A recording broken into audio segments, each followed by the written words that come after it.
une finalité et deux grands enjeux. La finalité, bien évidemment, on peut la formuler de façon très simple, c'est permettre à tous les jeunes de trouver leur place de façon générale dans la société, mais plus particulièrement sur le marché de l'emploi. Et donc pour les politiques publiques et pour l'action publique en général, ça pose deux enjeux particuliers.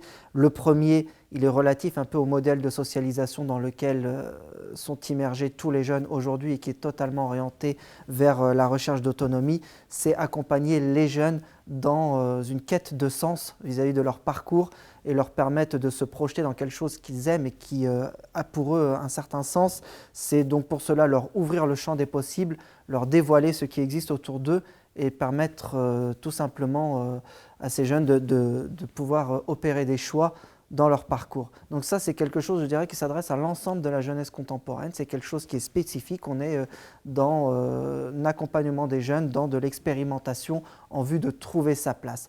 Maintenant, cela pose un deuxième enjeu, c'est quand on sait que la jeunesse est traversée par de multiples inégalités sociales.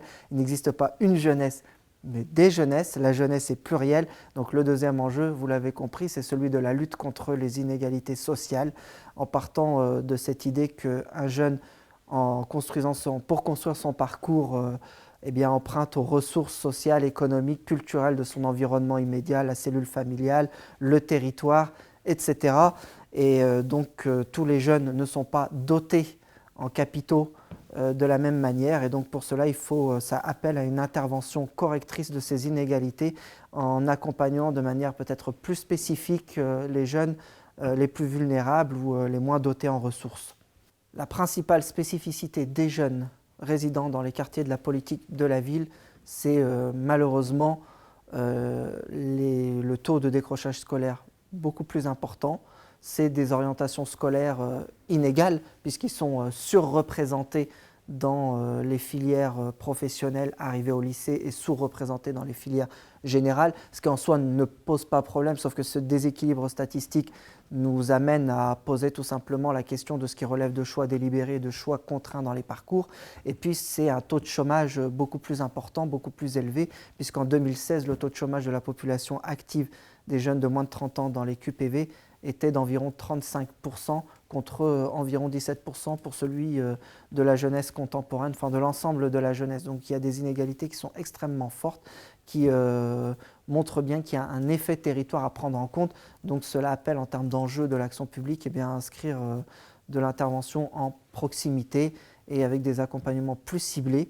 Et ça pose aussi la question du chaînage des interventions et de la cohérence des partenariats autour de ces jeunes pour leur permettre eh bien, tout simplement de trouver une solution et une réponse à leurs préoccupations. Pour que cette insertion se déroule le mieux possible, je vais le formuler là de façon très simple et j'en reviens à cette question du sens. C'est la quête du sens. Qu'est-ce qui fait sens pour le jeune? Tout simplement. C'est-à-dire qu'est-ce qui anime le jeune dans sa démarche et qu'est-ce qu'il a envie de faire? Si le jeune trouve du sens à son parcours, à un débouché professionnel, eh bien, je pense qu'il ira. Mais cette quête de sens, elle doit s'accompagner, elle doit s'éveiller, elle doit se construire, elle ne naît pas du jour au lendemain, c'est tout simplement l'envie d'avoir envie. Voilà, qu'est-ce qui fait qu'à un moment donné, un jeune a envie de s'orienter vers quelque chose? Cette question du sens, elle est primordiale et c'est la raison pour laquelle dans les QPV, c'est l'objet de la journée d'aujourd'hui avec PQNA, c'est aussi de travailler sur les sas de remobilisation, sur l'aller vers ces jeunes, leur dévoiler le champ des possibles, essayer de leur montrer un petit peu ce qu'ils ne peuvent pas voir à l'œil nu, mais toutes ces possibilités et leur permettre de cheminer dans toutes ces réponses pour leur permettre finalement de trouver du sens. Parce que si c'est qu'une question d'insertion professionnelle brute, posée et formulée en ce sens, eh bien, il existe des emplois non pourvus que les jeunes ne saisissent pas finalement. Donc ce n'est pas qu'une question pour les jeunes de débouchés professionnels au sens strict du terme, mais c'est aussi la question de ce qui les motive intrinsèquement dans cette quête d'orientation professionnelle.